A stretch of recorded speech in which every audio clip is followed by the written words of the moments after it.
Good evening, guests, distinguished guests on the dais, distinguished guests online, Honorable Prime Minister of Sheikh Hasina, former Prime Minister, President of the Awami League, President, dear friends, colleagues, ladies and gentlemen.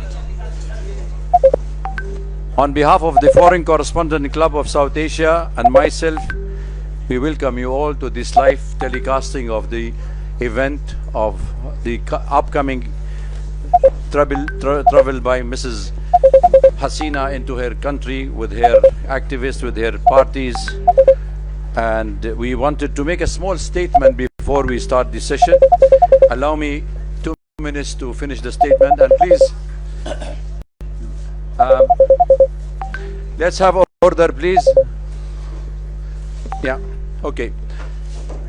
Today's event reflects the core principle upon which the club has been founded: freedom of expression, freedom, press freedom, open dialogue, and the public rights to hear different perspectives. As a journalist, our responsibility is not to endorse any political leaders or political parties, but to provide a platform for informed discussion and to facilitate access to newsmakers whose decisions and experiences have shaped the regional and international affairs. We are honored to host the former Prime Minister of Bangladesh, Her Excellency Sheikh Hasina, at this moment as a significant interest in Bangladesh political developments. Some may question why the Foreign Correspondent Club is providing this platform. The answer is straightforward: because journalism demands that we listen, ask questions, and allow the public to hear directly from those who at the center of a major event. The club have consistently upheld the principle over the years. We have welcomed government leaders, opposition figures, diplomats, policymakers for across South Asia and beyond, including Nepal. We hosted the seventh party of Nepal here. They were the party and opposition. They immediately come there in the country and they became ministers. So we had no problem with that.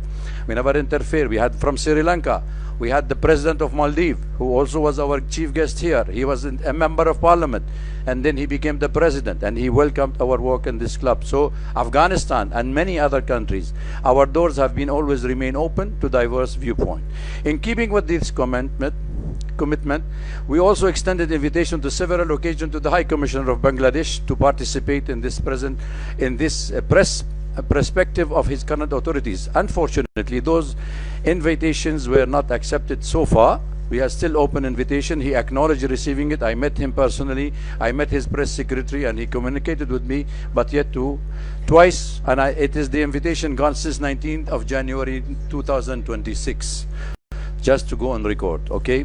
Our invitation remain open because balanced dialogue is always preferable to silence. Today's event should not be interrupted as an endorsement of any political position or individual. It's an exercise in the principle that define free press, providing forum for a dialogue, asking difficult questions, and allowing facts, ideas, and arguments to be examined in the open. Ultimately, neither the rule of the club nor the journalist to decide who is right, who is wrong. Our role is to ask questions, seek accountability, and enable the public to make informed judgment based on what they hear and they observe. With this spirit, I welcome Her Excellency Sheikh Hasina to this press, and I thank you all for joining us today. Thank you. Mr. Prakash, our secretary, will introduce our guest on the dais and online.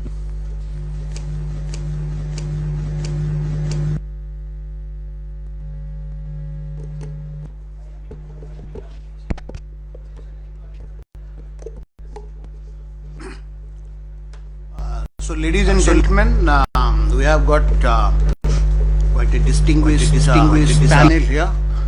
Some of them are here, and some of them will be joining us from abroad. Yeah. Is it okay? Yeah. So So let me introduce.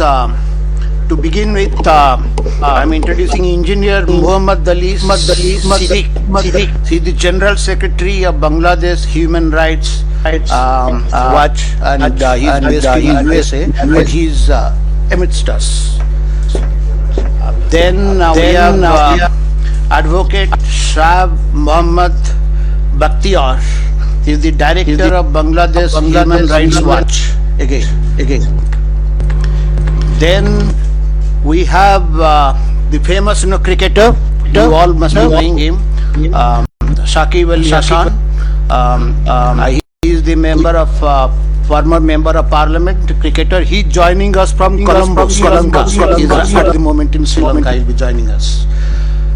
Then from London, the former diplomat and security analyst, Mr. Aminul Polash.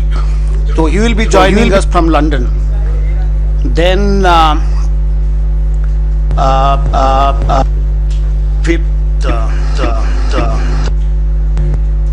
then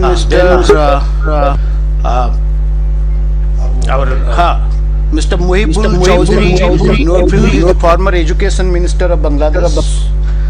Then we have Mr. Abu Ubaiddin Arin sitting next to me, right and counter-terrorism analyst. And then we have Mr. Sajeev Wajed Joy, who is the former advisor to Prime Minister of Bangladesh. He is joining us from United States. He's in Maryland. And then finally, we have Mrs. Sheikh Hasina. Doesn't need an introduction. Is the President of Bangladesh Awami League and former Prime Minister of Bangladesh. So, ladies and gentlemen, let's welcome them. And we are really the FCC. We all are grateful to you that all our distinguished panelists have come and spared their valuable time. So, welcome once again to all of you. Thank you. Thank you, Mr. Prakash. Can I ask each speaker, please, to limit to the time 3 to 5 minutes, and we can start with Mr. Muhammad Ali Siddiq to speak, please.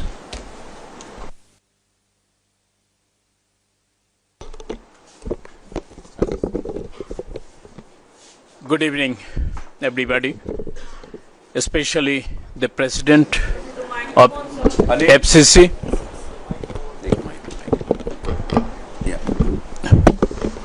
The President of FCC of South Asia, Dr. Wael Awad, organized and arranged this important and timely event to raise the voice what's going on right now.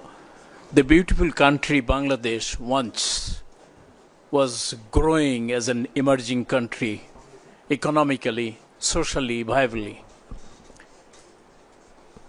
We are honored to be present here. The former Prime Minister Sheikh Hasina is the chief guest, and she will deliver her important speech over here regarding the second anniversary of the crucial, disastrous, dangerous day, 5th of August 2024. She knows ins and outs how these events happen, how the popular, democratically elected government ousted by. So, we don't want to kill time. I traveled all the way from New York to Delhi. I would like to listen her. I would like to listen her visionary leader, son Sajeev Joy, IT specialist and the former ICT advisor to the Prime Minister Sheikh Hasina. I would like to conclude here, not to expand any more further. So I'm going to give my time to the chief guests. Thank you all. Thank you very much for giving me the opportunity. Thank you, Mr. Muhammad, for sticking to the time. That was very nice of you. Please, can I have Advocate Shah Muhammad Bakhtiyar? Before that, just one second. Netri, can you hear? Appa. Honorable Prime Minister, can you hear?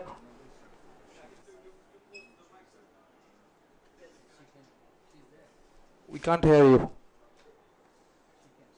She can hear. Can raise your hand. Just raise your hand. He's connected, it's fine. Yeah. It's okay. When her turn comes, Yeah, please go ahead. Good evening, everyone. Today is Honorable FCC Club President, and with FCC Club digital print media members. I am Advocate Shah Mohammad Bakhtiar. I am here.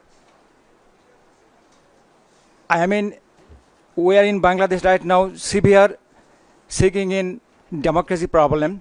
Since August 5th, 2024, Bangladesh has been undergoing period of democratic crisis. Dr. Yunus' occupation of the democratically elected government of Sheikh Hasina has caused nationwide crisis where the mob violence has resigned supreme. Law and order has been taken a back seat as the life of the many have been uprooted during this time. The Yunus administration did not follow the constitution and instead following their own rule as they used their power for their own benefit. The outright ban of the Awami League has not only disrupted in Bangladesh political scene, but ruined their human rights record as well. Political leaders have been wrongly killed and also thrown them into the jail without fair court trial. During his Dr. Yunus' 18-month ruling time, Bangladesh regressed as a nation economically. The growth in gross domestic product GDP decreased, causing unemployment to rise alongside the decrease in the law and order. Petty theft alongside other serious crime have been on the rise. To avoid taking responsibility for this, he hosted an election where the parties he picked were Jamaat and BNP. The parties they are favor to him. Both parties would go on to form a government in 2025 following Yunus' method. Diplomatically, we request help in the restoring stability in Bangladesh. We request a fair trial for Sheikh Hasina has and proper election where the Awami League government can contest so that democracy can be restored in Bangladesh. Thank you. Thank you for all. Thank you very much also. Can I have Saqib Al Hassan online, please? Can you hear us, Saqib bhai? If Saqib is there. Wait, one thing happened. He is currently playing in Sri Lanka, so he sent a message, voice message recorded to me right away. He is playing the semi-final of Sri Lanka Premier League. I'm playing it. Okay. Can we go live? Can we go live then?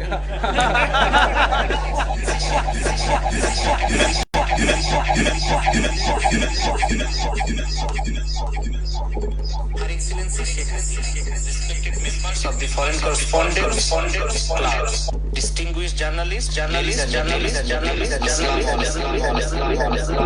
একজন বাংলাদেশী হিসাবে আপনাদের সামনে কথা বলতে চাই। August মাস আমাদের ইতিহাসের গভীর আবেগের মাস। এই মাসে আমরা শ্রদ্ধার সঙ্গে স্মরণ করি আমাদের জাতীয় ইতিহাসের গুরুত্বপূর্ণ অধ্যায়গুলো এবং সেই সব মানুষকে যাদের একই সঙ্গে সাম্প্রতিক সময়ে আমাদের দেশে যে প্রাণহানি ও সহিংসতা ঘটেছে তা আমাদের সবার হৃদয়কে গভীরভাবে ব্যথিত করেছে। যারা প্রাণ হারিয়েছেন শিক্ষার্থী, সাধারণ মানুষ, আইন শৃঙ্খলা রক্ষাকারী বাহিনীর সদস্য কিংবা অন্য যে প্রতিটি জীবনই ছিল একটি পরিবারের পরিবার, একটি মায়ের সন্তান, আমাদের দেশের অমূল্য সম্পদ। আমি তাদের সবার প্রতি গভীর শ্রদ্ধা, পরিবারগুলোর প্রতি আন্তরিক সমবেদনা প্রকাশ করছি। যারা আহত হয়েছে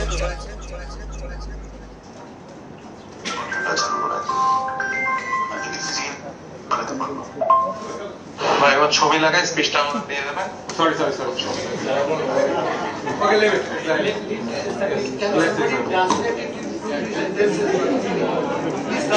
What exactly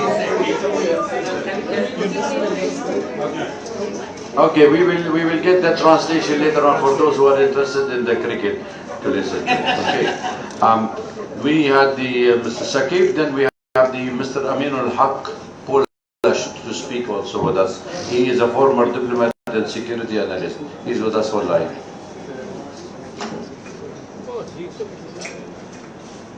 Unmute yourself, please.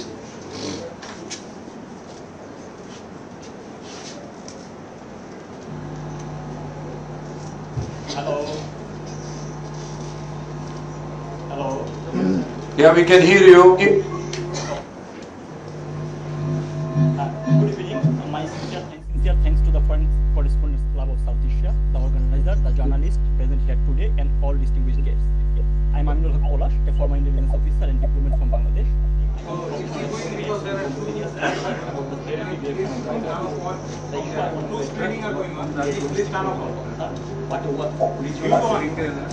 Since the start of 2020, Bangladesh has seen the rise of terrorism and Islamic extremism.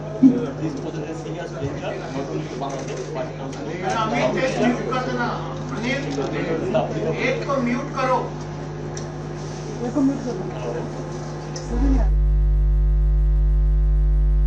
Hello. Yes, Polash, Mr. Polash, please speak. Hello. Yeah, we can hear you.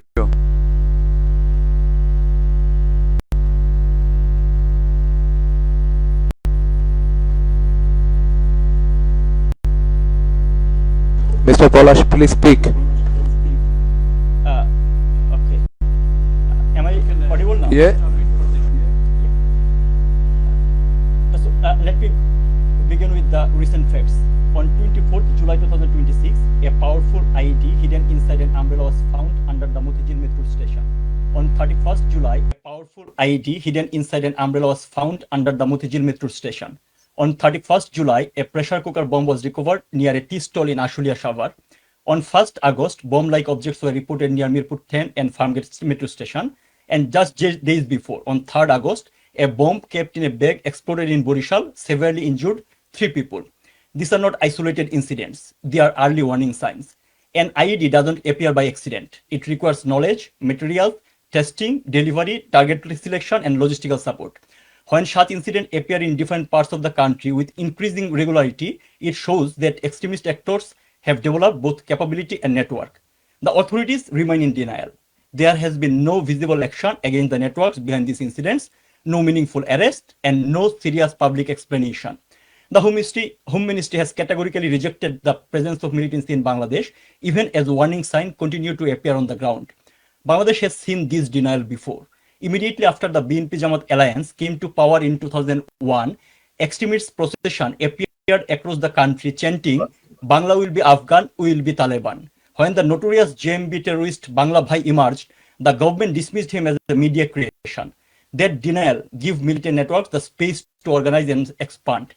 The consequences were severe. In 2005, JMB carried out coordinated bomb attack across 63 districts of Bangladesh. On 21st August 2004, grenades were thrown at Awami League rally to assassinate Sheikh Hasina and eliminate the party leadership, killing 24 people and injuring more than 300.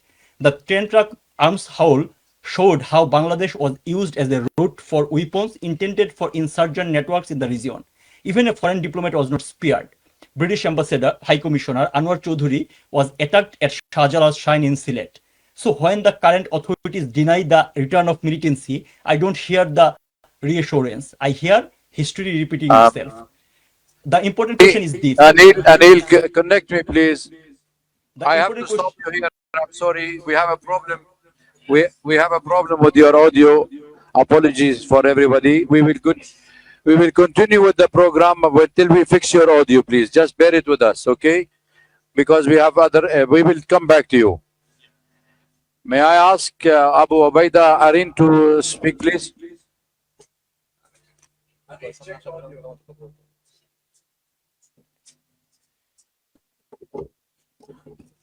Good evening, everyone. Present over here today. Thanks for joining us today. And special thanks to everyone who is broadcasting in Bangladesh, despite of government's technocratic, electronic, dictatorial statement of not letting our Prime Minister, the former Prime Minister of Bangladesh, our party president.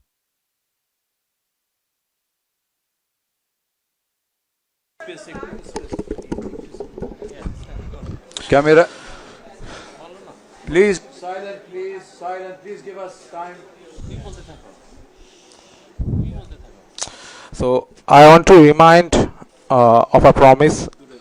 In 2009, our leader Sheikh Hasina made a promise to the youth. She spoke of a vision, and we believed in the vision so deeply that we carried her to a landslide victory, and she did not forget that promise. She took a country that ranked number 1 in corruption and built it into one of the fastest growing economy on earth. She found a nation beat by bare khamba or lamppost, without wire and electricity, and built it with wireless innovations. She found a nation where trust funds and foreign aid were looted, where 10% commission to however is a must thing to get a tender or any kind of business in Bangladesh. And she created, from that nation, she created Padma Bridge with our own money. Okay, thank you. She never stopped building for the youth, not once. And late today, she sits in exile because of a conspiracy meticulously designed to turn the youth against her, to use the youth, the very generation she built for as instruments, and dismantle the future. Look at where we stand now. The ranking of Bangladeshi passport is at the lowest point in memory. Our youth cannot travel abroad even for their studies. Inside the country, more than 2 lakh, I repeat the number 2 lakh, students are unable to join their institution, along with more than 3,000 professors, due to having the ideology of progressive Bangladesh, the ideology that Bangabandhu Sheikh Mujibur Rahman gave us. They can't join because supporting Bangladesh Student League. This is going on in Bangladesh. I would like I'll invite you all to see the condition of the students, what they are going through, their family, and apart from their family, kindly look at the professors and their family. So I also want to remind you one more thing about the police killing. Today is 5th of August, just 2026, 2 years of ouster of our government. 2 years before this day, they celebrated as their victory. But I don't treat this as their victory. This day is especially dedicated to the police, because more than 3,200 police officers were killed in 5th of August 2020 during the July-August terror. And in 5th of August 2024, you can see police's body are hanging upside down in different flyovers. This is not acceptable. Bangladesh police was the first police force who stood beside us during the War of Independence. The first police force who stood beside us for that. They are now facing the consequences. I also want to raise one more concern. Bangladesh authority has recently taken a decision to issue passport to all Rohingya without any kind of verification and proper recording. This will become a global security threat. You can understand the ARSA and RSO, they are highly getting trained within the border with the help of Bangladesh military also. Soon they will export terrorism all over the world. You can see in Malaysia, more than 36 terrorists were exported from Bangladesh. This is a matter of concern. But still today, I am not hopeless, because I can see it. Our youth are uprising again. This is okay. Our youth are uprising again. They are coming. The dream we had, it broke. It became nightmare now. But they are breaking out of the nightmare. They will come in front. They will stand shoulder to shoulder with Sheikh Hasina. I'm sure about this. This is not just a Sheikh Hasina, our leader has promised she will go by end of this December. This is not just a homecoming. This is a unification of 170 million Bangladeshi staying over there. They all will stand together. I remember during the 7th March speech of Bangabandhu Sheikh Mujibur Rahman, Kaife Azmi wrote, how many people you will put handcuff on? We have 70 million. How many people you will put how many people will hang? We have 70 million. I am telling you, when our Prime Minister, our former Prime Minister and our party president will go back to Bangladesh, you will see, I think you all will write how many mouths you will try to shut. They tried to shut our mouth for the last few days. How many mouths you will try to shut? We have 170 million. How many people you will prison? We have 170 million. How many people you will hang? We have 170 million. One homecoming will unite all 170 million Bangladeshi all over Bangladesh, and they all will stand shoulder to shoulder with Sheikh Hasina. Joy Bangla, Joy Bangabandhu, Joy to Deshtratna Sheikh Hasina. Thank you. Thank you very much. I would request Anil. Okay. Anil. Can't you hear me? Anil? Mike, Anil? Okay. Okay. Can you hear me now? Okay, Anil, I would like that portion of yours to be quiet in that side, please. I want quietness. I don't want disturbance. Now we are reaching to a very crucial moment. Please be quiet, okay? So now I will call Mr. Mohibul Hassan Chaudhry, Mohibul Chaudhry Nofal, former minister, please to address the gathering. Thank you. Thank you. Distinguished guests, journalists, Honorable President of Foreign Correspondents Club, thank you for the opportunity to address today's esteemed gathering. Today, while we appear before you in New Delhi, our hearts are with the people of Bangladesh. Our leader, President of Bangladesh Awami League, who has served the nation as Prime Minister for 20 years in 4 terms, will address this event. Ladies and gentlemen, today marks 2 years since the violent ouster of our government in Bangladesh, and many of you are aware a lot has happened over the last 2 years and the months leading to August 2024. When the uprising against our government began, our young people were told violent ouster of a government will lead to a discrimination-free Bangladesh. Instead, the past 2 years have left our country deeply divided and in a state of anarchy and chaos. Hope had been replaced with hate. Dreams have turned into nightmares. Prosperity have been replaced with poverty. Justice have been replaced with revenge. Ladies and gentlemen, today, through our leaders' address and presence, we urge our citizens, we cannot continue on this divisive and destructive path. It is time we chase unity over division, harmony over hatred, dialogue over confrontation, and justice guided by rule of law, not revenge. Ladies and gentlemen, today, across Bangladesh, millions of our citizens are struggling with high inflation and unemployment. Opportunities for young people are shrinking. Violence against women and children, journalists, lawyers, business people, and ethnic and religious minorities continue unabated. Anarchy and chaos rule society, not politics. And this must change. Too much has been lost, too many lives are affected. We, as a political party, believe democracy and economy to thrive, an inclusive political polity must be established. It is in that spirit our leader Sheikh Hasina has expressed her desire to return to Bangladesh. Her and our party's objective is not to seek revenge, but fair justice and harmony. We seek a Bangladesh where political differences are resolved through democratic dialogue, where every citizen will enjoy rights under the law.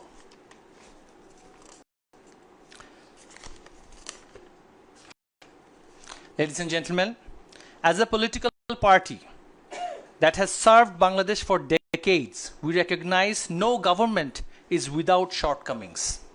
We recognize and acknowledge leadership requires humility, accountability, and the courage to learn from success as well as failure.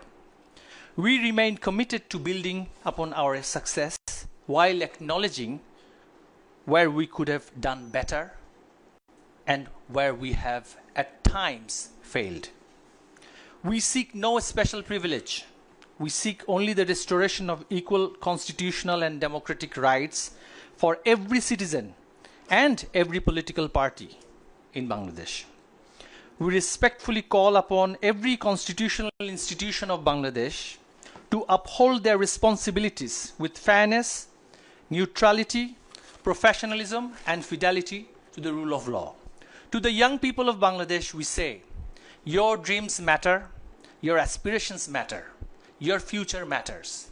You deserve a Bangladesh where you can study, work, innovate, and prosper without fear, discrimination, or political division. Ladies and gentlemen, our plea to all the friends of Bangladesh and international stakeholders is that they ought to facilitate an inclusive political atmosphere and not support the extreme elements who are continuing violence in Bangladesh and who are institutionalizing religious extremism in Bangladesh. We find the veiled extremists are often touted as liberals by certain stakeholders, and we urge to end this duality. To our people, we urge, let us come together, not as opponents, but as one nation. Let us reject the politics of hate and embrace the politics of hope. Let us replace division with unity, fear with confidence, exclusion with participation, and vengeance with justice. And let us see this homecoming of Sheikh Hasina as a chance to heal and hope and not fight and fall. We believe together we can rise again, learn from past and progress into future. But if we don't now, if we don't, grave and worse future awaits us. We cannot let Bangladesh become a failed state. If the extremists and the fanatics are pampered and patronized, this future generation shall suffer for perpetuity. May we stand and heal together and defeat the dark forces. Joy Bangla, Joy Bangla. Thank you very much for your point of view, and I would request Mr. Aminul Haq, Polish, if you are still with us, if you can come for 2 minutes only, please, just 2 minutes, but slow if you can. Otherwise, I have to go to the second speaker. Please, thank you. Am I listening? Yeah, am I audible now? Hello? Hello? Hello? We can hear you. Okay, so let me wrap up in this way. So there are several current incidents that indicate that like Islamic terrorists and the militants are directly active in the field. Still, government is denying the fact, and it doesn't start overnight. It starts right after 5th August 2024. Militant leaders have been bailed and released. They came to the public sphere. They have become active again. The Yunus regime did not take any sort of initiative to tackle that tackle that terrorism issues. And that is still going on. So I urge to international community so that they can come forward to look into the issue, because terrorism never confined into a national border. If Bangladesh, the terrorism cell active that much confined into a national border, if Bangladesh, the terrorism cell active that much that are currently visible in the field, so that will impact not only Bangladesh but also our regional security as well as the Bay of Bengal, our maritime road our business, investment, everything. So my urge to the international community and the journalists to look into the issue, because Bangladeshi media is not speaking in line and the authority is in denial mode about the resurgence of militancy in Bangladesh that we successfully combat in 16 years of Awami League government under the leadership of Sheikh Hasina. Government is planning to dissolve like CTTC, ATU. They are the fundamental backbone of countering terrorism. So these things are happening in Bangladesh. We need international community attention in this matter. Thank you so much. Thanks for having me.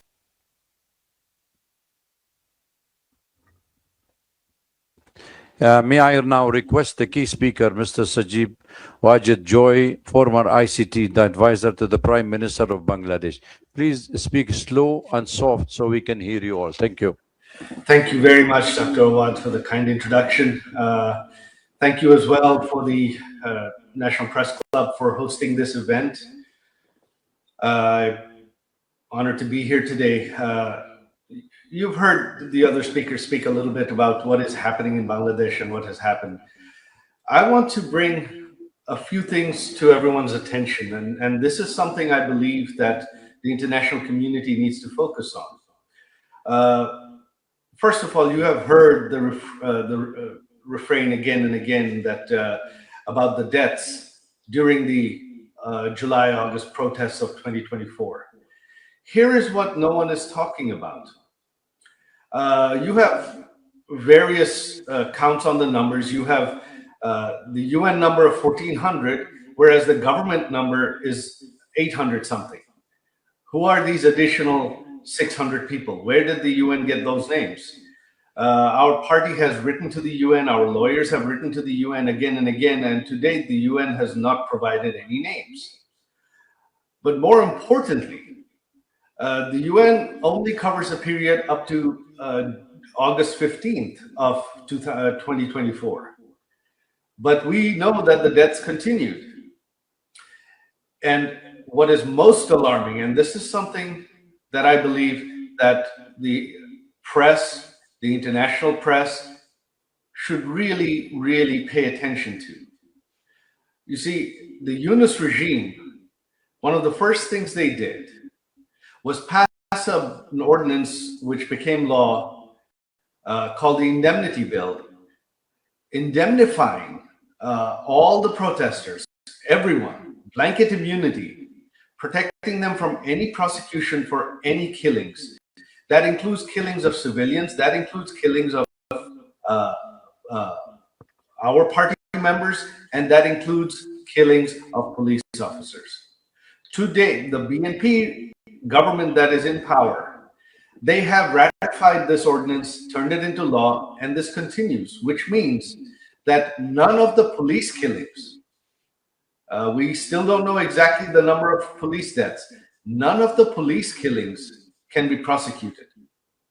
So my question to you is this: are killings okay? Are killings acceptable? If you can have blanket immunity for protesters to kill police officers, to kill civilians, to kill Awami League members and leaders, then why blame anybody? That is the first issue I would like to focus on, the indemnity. I think this is something that has not been paid attention to. This is unprecedented. How can you have blanket legal protection for killings by anyone, especially killings of police officers? This is unprecedented. This is completely against all human rights, against all norms of decency. Secondly, what you have had since August of 2024, you have had thousands, tens of thousands of people behind bars, which are all now, on one hand, most of them, many of them are Awami League members and leaders. Most of them are being held without any trial, without any due process, without any bail. Many of them are elderly, in their 80s. Their health is failing. Many of them have died in police custody. not only that, killings in police custody have continued. We have documented them. We have put them up on our websites, on our Facebook pages, full list of names, exactly when, which prison they died, under whose custody. Most of them were young. They had no reason to die. They were all killed extrajudicially by the Yunus regime, and those killings continue even today. Outside of the prisons, during the Yunus regime, and even now, our party members are being hunted down and killed. Every few weeks, someone is killed somewhere. There is no due process. The police do not take any action, and the government protects these killers. So political killing in Bangladesh since August of 2024 has been legalized. This is Bangladesh today. And if any killings are legal, then why blame the Awami League at all? And finally, since 2024, not only Awami League members and leaders that have been behind bars, but anyone sympathetic to the Awami League. This includes journalists and businessmen, especially journalists, editors, owners of newspapers and television channels who were seen as pro-Awami League, have been behind bars for over 2 years now. You are the press club. Imagine if half of you, your members, your journalists, your editors, your media owners were held behind bars without bail, without due process, without charges, without trial for an indefinite period of time. Can that be imagined in any country? Is that possible in any country? Is that legal in any way? That is a gross, gross violation of human rights, of freedom of speech. And this is something I believe that should certainly alarm the international media community. This is what's happening in Bangladesh. So Bangladesh today is a failed state. It's not a failing state. It is a failed state. There is no human rights. There is no freedom of speech. Even prior to this event, intelligence services went to the headquarters and offices of every major media outlet, every major newspaper, and instructed them clearly not to rebroadcast this event, not just to rebroadcast this event, but not to provide any coverage from any international media on this event. They're not allowed to share links from foreign media on their websites. Any journalists that were seen as still sympathetic to our government or against this government, many of them were fired even in the last couple of days. This is what's happening in Bangladesh. And what is the future? What does the future hold? There is no law and order. There is no constitution in Bangladesh today. What should concern India most is Bangladesh has become another Pakistan on India's eastern side. You have another Pakistan today on your eastern front. Foreign intelligence services, especially ISI, has an open hand. Militants, hundreds of convicted terrorists that our Awami League government arrested and convicted and put behind bars, have been released from prison. Hizb ut-Tahrir marches openly. Al-Qaeda operatives speak at public rallies. This is what is happening in Bangladesh. And this does not portend well for India and the world at large. In the future, the next set of terrorists globally are going to be coming from Bangladesh, unless this is stopped now.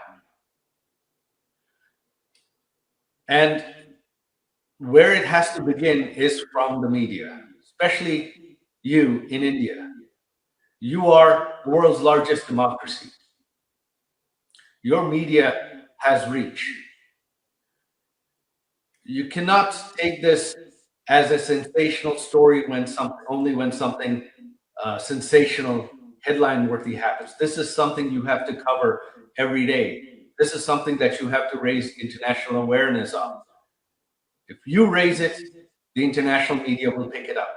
If the international media covers it, it will come to the attention of international leaders. That is what needs to be done. If that is not done, then Bangladesh's future is bleak. India's future security is bleak. As to what the future holds, who knows? But right now, this is the future. The Constitution doesn't exist. Even if we hope that in 4 years there will be an election in Bangladesh, who knows what form it'll take. The BNP, running unopposed, has a 2/3 majority. They can amend the Constitution however they want and ensure that the elections are set up just like the Yunus regime did, so that the BNP wins. What you have now is not justice. You've heard our former Minister Naufel talk about this. What is happening is not justice. What is happening is political exclusion of the opposition, of the largest political party in Bangladesh, in order to grab and hold on to power. That is what is happening in Bangladesh. This is democratic and electoral manipulation. That is all it is. The BNP knows that the Awami League is allowed to speak freely. People of Bangladesh are not happy right now. The economy has collapsed in the last 2 years under the corruption of the Yunus regime, and that corruption continues today under their economic mismanagement, both under the Yunus regime and the current regime. Bangladesh is on the verge of total collapse. In a few more years, the economy will have collapsed and Bangladesh will turn into a rogue state. The time to act is now. And I urge you, the place to start is in the media. We need you to bring the world's attention to this. With that, I conclude my speech. Thank you very much. Thank you very much, Dr. Awad and the National Press Club for hosting us. Joy Bangla.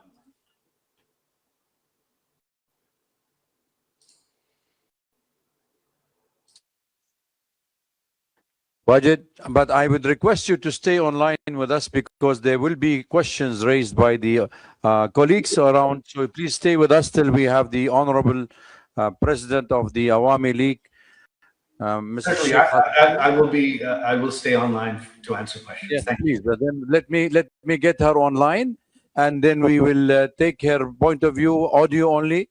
She's been with us, and Honorable former Prime Minister, could you please take the mic? The floor is yours. Thank you very much.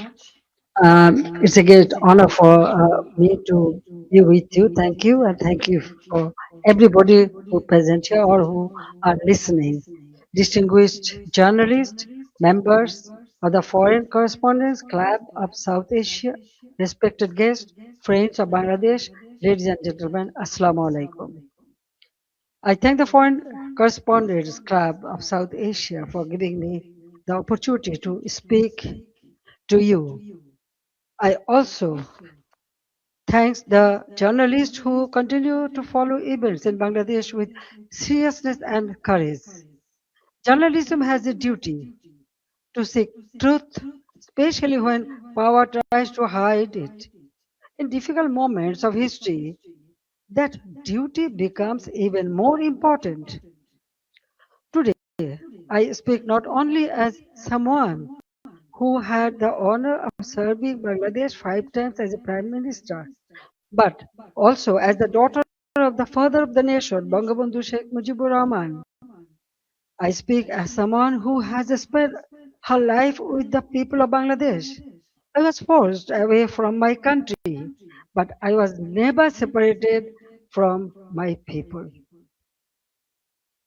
Before I speak about the present crisis, I pay my deepest homage to the father of the nation, Bangabandhu Sheikh Mujibur Rahman, to the saline national leaders, and to the 3 million martyrs of our war of liberation. I also remember with profound grief and members of my own family whom I lost on 15th August 1975.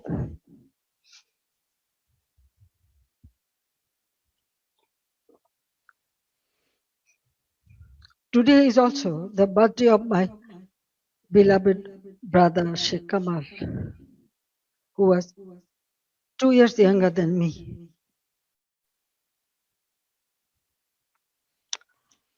He was a valiant freedom fighter, a youth leader, a sports organizer, and a cultural activist. His life represented the courage, creativity, and patriotism of the young generation of Bangladesh. I remember him today with deep love, pain, and pride.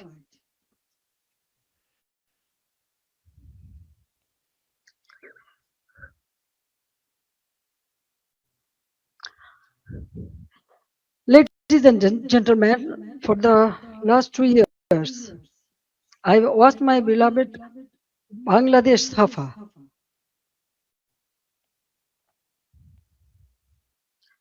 Fear has entered homes, workplaces, and campuses. This is not the Bangladesh we built. This is not the Bangladesh for which 3 million people sacrificed their lives in 1971.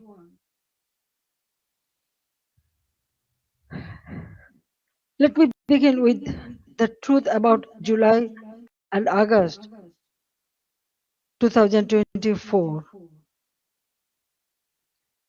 It was not a peaceful student movement.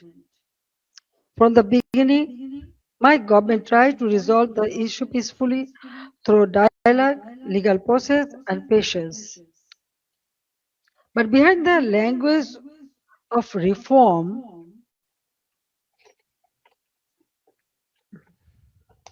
organized groups were working to turn students' demand into violent political instrument. In 2018, responding to student demands, we abolished the quota system. In 2024, when the High Court annulled the decision, the government appealed because we wanted to uphold the abolition. I personally took the initiative for dialogue with the students and invited them to Gণভবন, the Prime Minister's residence. 3 ministers also held discussions with them. A quota reform movement was turned into a one-point demand for my resignation. False propaganda was spread in a planned way. Genuine students were emotionally manipulated, while organized groups used their movement as cover for violence and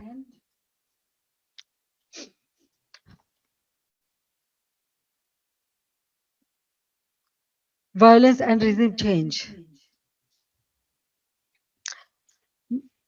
Muhammad Yunus himself said this was a meticulously designed movement led by a mastermind. His own words exposed the truth. It was not simply a spontaneous student protest. There was no visible or responsible leadership. Instructions were given invisibly. It was organized, directed, and used to create a path to power outside the ballot box. From July 15th, the character of the movement changed. Killings, arson, attacks, and looting began. State property was destroyed. Bangladesh television was attacked and set on fire. So was different buildings like Shetu Bhavan, the Directorate General of Health Services, the EPI vaccination program building, Farmgate Metro Rail Station, flyover, Mohakali Elevator Expressway, science research facilities, the Disaster Management Office, a national database center, a COVID-19 special hospital, Bangladesh Medical University, residential hotels, industrial facilities, businesses, prisons, and including Noshingdi and other district jails were attacked, vandalized, or burned. All the terrorist criminals were released. Awami League offices were vandalized across the country. Leaders and workers were attacked and killed. Homes of ministers and senior figures associated with my government were looted and burned. The media was also targeted. Nearly 50 media center, private television stations, and newspaper offices were attacked or set on fire. Journalists were killed. Law enforcement agencies came under organized attack. Police, sepai, the other officers were killed and their bodies were hung from flyover. Around 460 police stations were outposted or set on fire, and in some personnel were trapped inside building and burnt alive. Weapons were looted. Officers were beaten to death. According to persecuted police members, at least 3,000 personnel were killed, attacked, tortured, or subjected to serious violence. So, I ask a simple question. In such a situation, what is the duty of law enforcement? When police stations are burned, government buildings are attacked, public infrastructure is destroyed, officers are killed, and weapons are looted, does the state have no duty to protect life and property? In every country, law enforcement has a responsibility to protect citizens, state institutions, and their own lives. This is not a crime. That is the duty entrusted to them by law.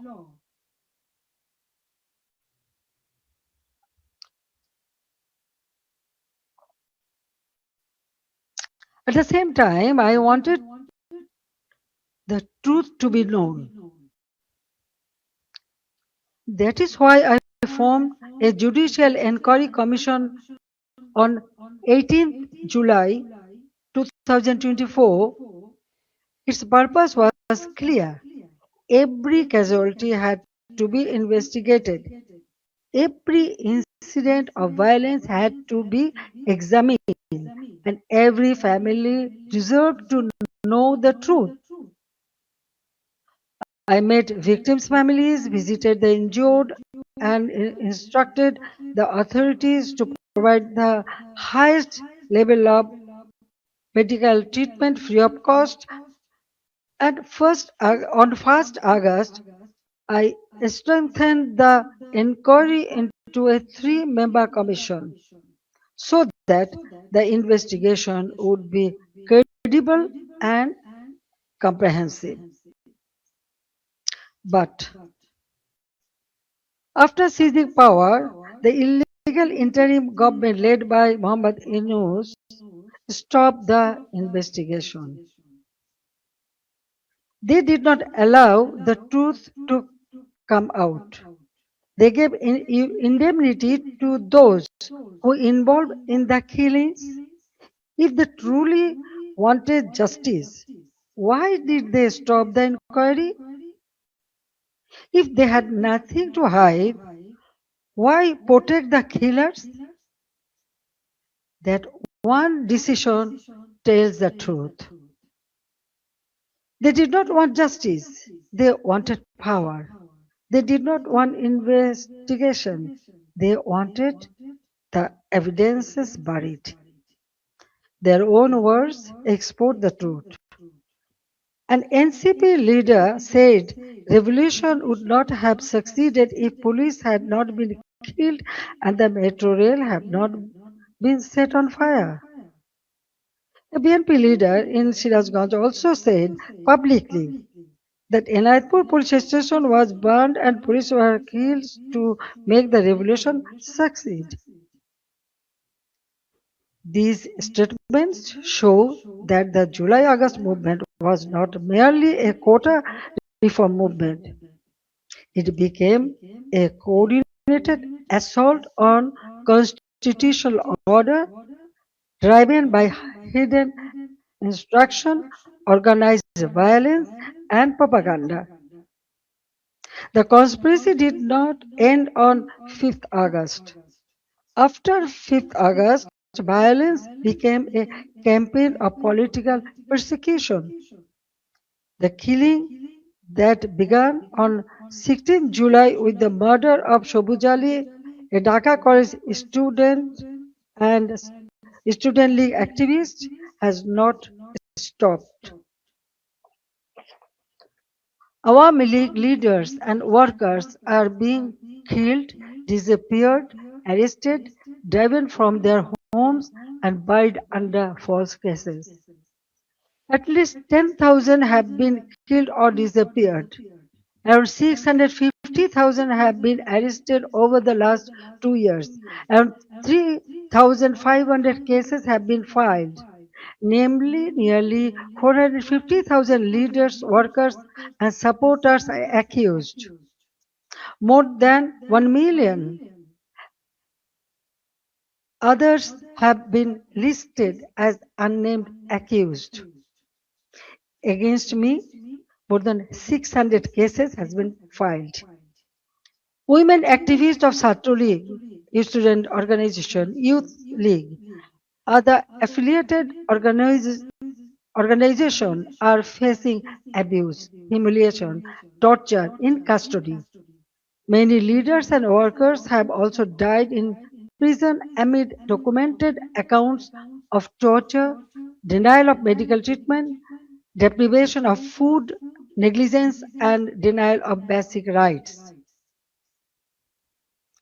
The persecution is not limited to the Awami League members of only. The member of minority community, judges, lawyers, intellectuals, cultural figures, journalists, professionals, workers, even rickshaw pullers, farmers, ordinary citizens have been attacked, arrested, or accused in murder cases. No one who stands for the spirit of the liberation war is safe. Symbols and memorials of our liberation war have been destroyed. Freedom fighters have been humiliated with garland of shoes. The historic residence of Bangabandhu Sheikh Mujibur Rahman, the Bangabandhu Memorial Museum at Dhanmondi 32 has been attacked and demolished in phases. This is not random violence. This is an attempt to erase the spirit of the liberation war from Bangladesh. Muhammad Yunus himself spoke of pressing a reset button to whip away the country's previous history. They want to erase the liberation war, they want to erase Bangabandhu, they want to rewrite Bangladesh against the foundation on which it was born. Convicted war criminals have been released, militants and top terrorists have been freed. Even after a staged election brought the BNP to power, the situation did not change. Bangladesh remains a grip of fear, terror, repression, economic hardship, and deep insecurity. Now, look at the condition of the country. The progress we built has been destroyed.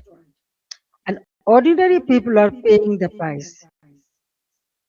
GDP growth has fallen to 2.22% compared with 6.80% during the Awami League government. Industrial production has fallen sharply. For the first time in 54 years, the industrial sector has faced negative growth. Defaulted loans in the banking sector have reportedly risen from 13% to 47%. Poverty has increased from 18.60% to 46.8%. Investment has turned negative. Job creation has collapsed. More than 2 crore people have newly fallen into unemployment. Over 500 industrial factories have closed. More than half of industrialists and business owners are either in prison or forced into hiding. The government is running by borrowing 700 to 900 crore taka from banks every day. Project costs have been increased by 50% to 250%. At the same time, militancy is rising. Women and children are facing torture, rape, humiliation. And ordinary people no longer feel secure in their own lives. Extortion, murder, kidnapping have become regular features of daily life. These are not just numbers or isolated incidents. Behind them, there is a family, a worker, a farmer, a small business owner, a mother who cannot buy food for her children, and a young person who no longer see hope. But let me also remind you what Bangladesh had achieved. The welfare of the people has always been the purpose of my deep politics. My father of the nation, Bangabandhu Sheikh Mujibur Rahman, gave his life for the ideal, and I have carried the ideal with full commitment. During my 5 terms as a Prime Minister, we used long-term planning, sound financial management, disciplined implementation to place Bangladesh on a strong foundation. After 2008, across 16 years and 4 consecutive terms, we implemented major projects such as Padma Bridge, Metro Rail, Rupur Nuclear Power Plant, Matarbari Deep Sea Port, Kandafuli Tunnel, Bangabandhu Satellite. We maintained GDP growth between 6.5% to 7.5%. Our development projects were not vanity projects. They were part of building national capacity. Our social programs were not charity. They were investments in human dignity. We made Bangladesh stand tall. We made it known as the rising tiger of Asia. Bangladesh's crisis is not only a domestic crisis, it affects regional peace, security, trade, development, and human dignity. That is why I call upon the international community and all the friends of Bangladesh to stand with the people of Bangladesh in their struggle for democracy, justice, and peace. A stable Bangladesh matters for South Asia, for the Bay of Bengal, for development partners, and for all countries that believe in democracy, rule of law, and justice. The next decade can be a decade of recovery and renewal, but only if democracy is restored and the people are allowed to decide their own future. That is why I make these demands clearly. The ban on the Awami League must be lifted, political prisoners must be released, false cases must be dropped, freedom of speech must be restored, media freedom must be protected, judicial independence must be guaranteed. Law enforcement agencies must serve the people, not those who use power for revenge. These are not demands for one party only. There is necessary steps to save Bangladesh. Whatever fate awaits me, I will return to my people. I cannot stay away while my beloved countrymen are suffering. I know I may be detained, I may be sent to prison, they may try to enforce verdicts issued in fabricated cases, but fear cannot decide my duty to the people. My life moved beyond calculations of personal safety long ago. In 1971, I was in imprisonment with my mother. My son, Joy, was born in captivity. In 1975, I lost my family. I spent 6 years in exile. After returning home, I fought against military ruler, dictatorship, and political conspiracies. There were 19 assassination attempts against me. Even the grenade attack of 21st August 2004 could not stop me. Therefore, I am not worried about my own future. I am worried about the future of Bangladesh. I want to return because the people deserve security, development, prosperity, and peace. They deserve a state that protects them, an economy that gives them opportunity, and a democracy that gives them rights. My return and the return of the Awami League to the democratic process is not about power. It is about putting Bangladesh back to the right track. It is about reviving the country's path of development, progress, secularism, stability. I want to return to Bangladesh to one purpose, to stand beside the people and help improve their lives. The people are the source of all power. I believe in them, I trust them, I love them, and I will return to them.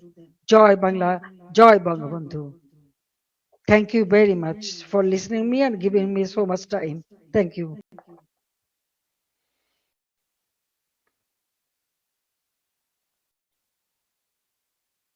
For side input, and I would request you please to take a couple of questions from our colleagues before you go, and then we can direct the question to some other people. Venkat, please. I'll give. Just give me Venkat. Wait for the mic, and we'll give priority to our members. Then I'll give you. Just let me just. Thank you.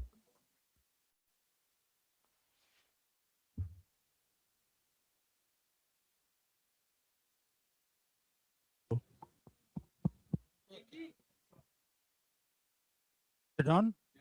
Can you hear me? Okay. Madam Sheikh Hasina, have you decided on the date on which you're going to go back to your country?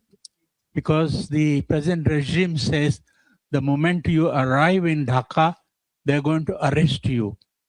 What are your plans if they arrest you? Have you put together any team of lawyers to defend you in a court of law? What are your plans? Thank you.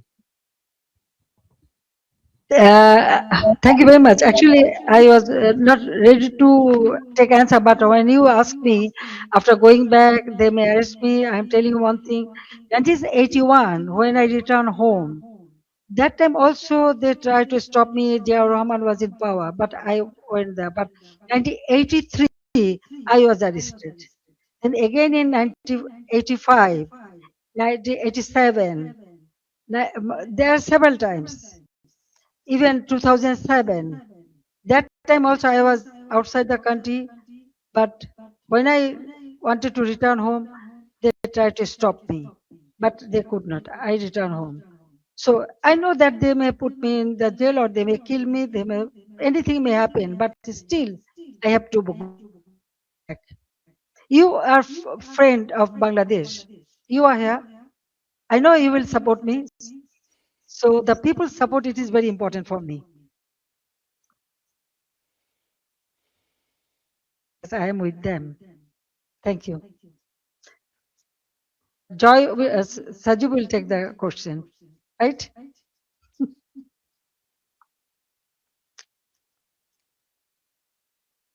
I hope Madam Hasina can answer this question.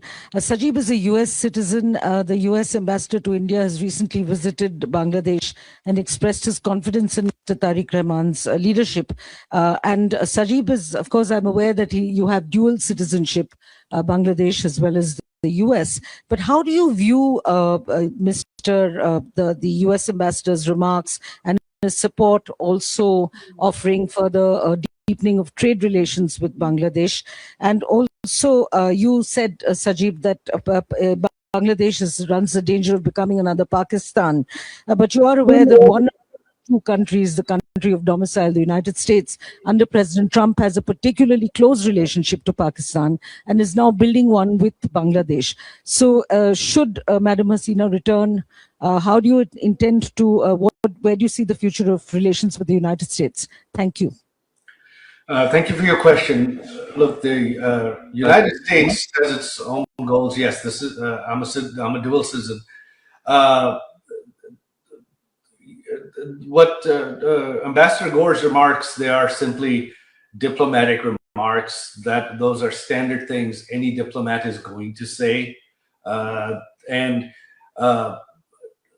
the current U.S. administration, their focus is on trade. They are not focused on democracy, human rights, any of that. Their focus is to increase trade with the U.S. No matter what. So that is what the policy this administration is continuing. However, as you are very familiar, in the U.S., it is a very democratic country. The government changes, policies change completely, and the U.S. has close relations with Pakistan now, but a few years ago they didn't. So this can all change very quickly.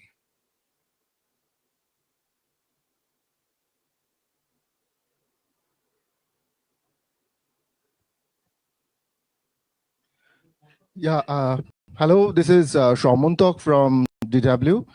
So my question is that since you want to go back to Bangladesh, all of you said that, what's your plan, how to enter Bangladesh, and have you had any conversation with the current government at any capacity?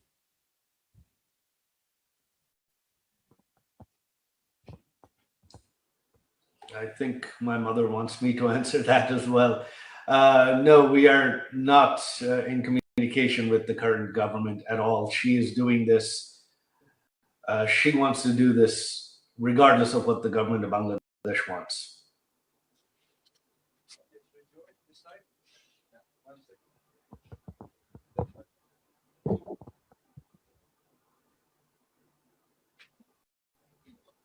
Good evening. My question is, the Sheikh Hasina has been in India for 2 years, roughly. And how has her stay been? Has she been in touch with the government of India and its officials? And the fact that she's keen to go back, is this something the government of India is aware of? And how does the government feel? Because the Prime Minister of India in the past has said that Sheikh Hasina is my sister.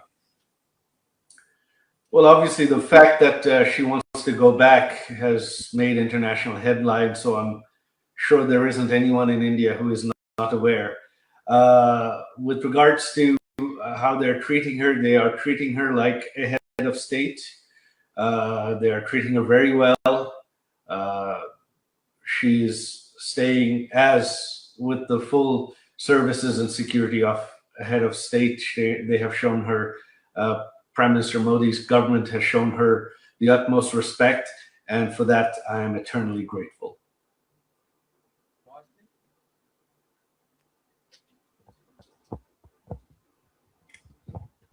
This is Vasini Heather from The Hindu. I wanted to ask former Prime Minister Sheikh Hasina, did really detail what happened in those 2 months. However, there has been one demand that we've heard from the protesters, from the students in Dhaka quite often. Did she regret the violence? Does she regret the killings of protesters there? Does she feel sorry about what happened eventually and the events that led up to her coming to India at that time? Look, this question of regret and apologies has been raised, but you see, the Yunus regime and the BNP regime has continued what I mentioned in my speech, immunity, indemnity. So they have indemnified killings. They have legalized killings. The killings of police officers, the killings of civilians, the killings of Awami League members. So in this situation, and you have heard my mother express that this was a violent situation. So if one set of killings is legal, then how does the question of apology arise? Why does it arise? You can't have both. You can't have one set of killings being legal and another set someone has to apologize for. So the day the indemnity is lifted, the day the protesters who killed police officers and civilians and Awami League members are arrested, then the Awami League will apologize, will express regret. But until that day, there is nothing the Awami League to apologize for, because currently all killings in Bangladesh are legal.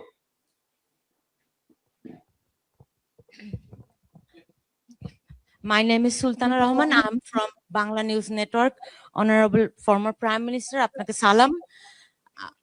Maybe I'm the only journalist from Bangladesh here. I'm really excited and emotional too. It's a great opportunity to ask you a question. That is, you know, the basic foundation of Bangladesh is under threat. That is our liberation war. Many people, hundreds of thousands of people, they are concerned, they are dying, but still they are sad. They are upset about the history, what is happening on our history in 1971. And my question is to you. I talk all walks of life. They asked me when she's coming. You told that you are coming in December. What is your actual plan? Thank you so much. Unfortunately, my mother is the only one that can answer that. I think she has left. She's not. No, I am here. I can answer. No problem. Well, you see, I just declare that I am coming. I am going to Bangladesh. Okay. Now the date and everything. Of course, when time will come, I will tell you. I told everybody. I hope that the people. Actually, I received response from all the people. So I believe that Bangladesh people suffered a lot, but I cannot take it, and that's why I decided to go back. The time, December month is our victory month. So I want to go back in the month of December. I know I may face anything, but what happened? Bangladesh needs reconciliation. Bangladesh needs constitutional development and constitutional position. Bangladesh people should have their constitutional right, justice. Now they have nothing. Economically, everything ruined. Politically, there is no such politics. No one can talk. No one can speak. Yes, there was the election. Everyone said, yes, this is a good election. Okay, fine. Then why the persecution is going on? Still they are arresting our people, torturing them, killing them. Why? So I believe in democracy. I believe in secular democratic system. So that's why I want to go back. And the time and everything will go. And the history. Now, already they destroyed all our, symbols of our victory. The liberation war, our victory. But everything has been destroyed. So we have to bring it back. Because this country we liberated, it is our pride. So I want to bring back that pride to for our people, and so they can stand by themselves and proudly they can say that we liberated the country, so our history should prevail. That's all. And thank you very much. You speak always in favor of our liberation victory. But at this moment, you know what is happening. Those who lost the war, now they are praising them. They are okay. I don't want to make much comment. Thank you.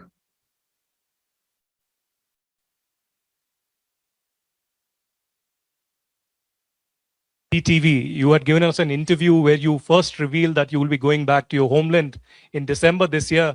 But I also want to communicate. Your son just said that there's no communication happening with the government. But would you want some kind of a back channel with the government before you revisit and return to your homeland, or would you want some kind of a mediation to happen from any neutral party or any neutral country? I ask this especially because today and yesterday, the Bangladesh government has put a blanket ban on your speeches and statements. So how would you intend to now communicate with your own people back in Bangladesh? Thank you very much. India is our friendly country. Anytime Bangladesh is in a disastrous position, India always stand behind them.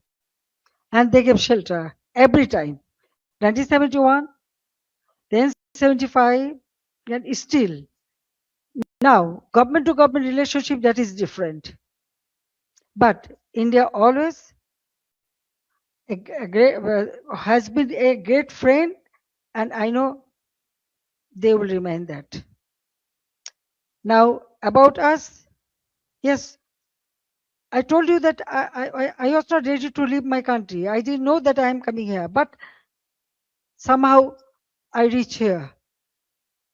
One day, perhaps it will be another. How I am, because all our people, they brought me here, but they took shelter. Okay, so as a friendly country, they always remain as a friend. But I want to go back to my own country. So I believe that I should go. I'm going for my people. It is not the matter of government.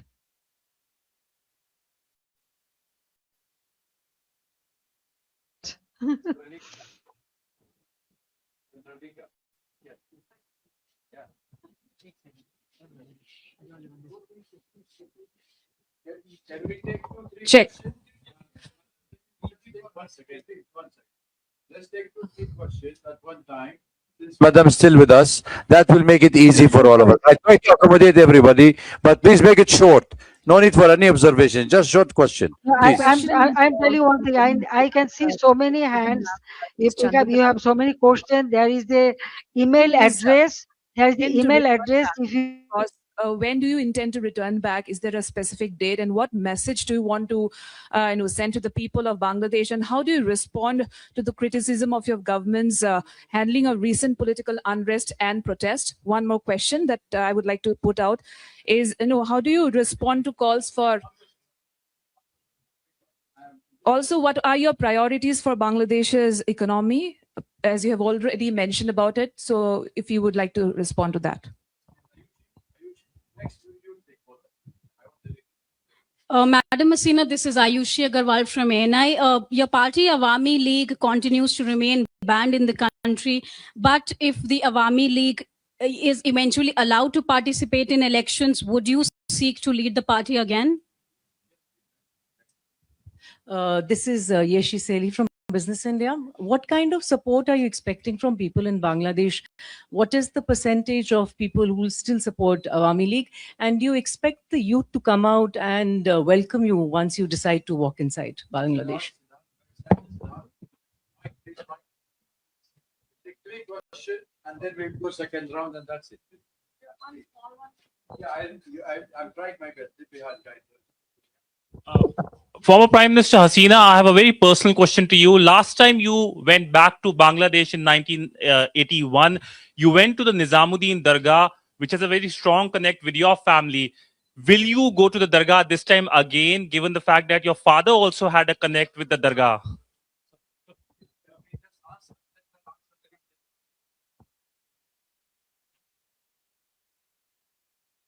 Yes, ma'am, please.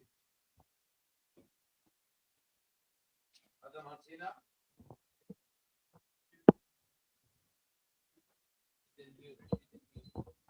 Unmute yourself.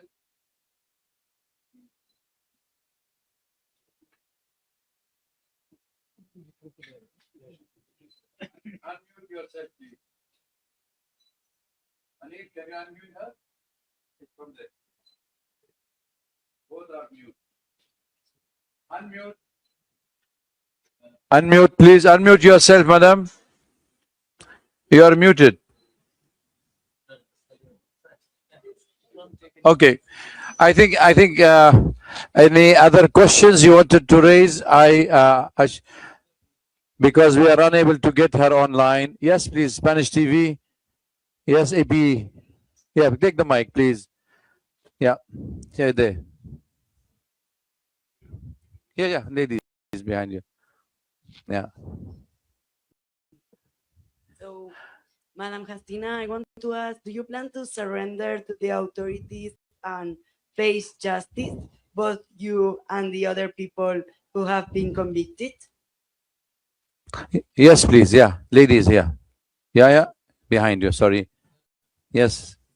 Madam just Hasina, take two, this three is questions. Naima Basu, an independent journalist. Wanted to understand, as you said, you are aware that you're facing a death penalty. How do you plan to counter that? And also the Indian government has said that they do not endorse whatever you've said today. So what is the conversation you're having with the Indian government? Thank you. Thank you. Yes, please, yourself. Final question here. Yeah. Tripti Lahiri with the Wall Street Journal. You have said that you're willing to face prison if you are able to return. But what if the Bangladesh government denies you entry? What would you do then? I hope she's on the line to answer. Let's wait and see if she's online so we don't waste our time. Yes, ma'am, please, can you hear us? Unmute yourself. Or Mr. Saqib also, you can do it. He's gone?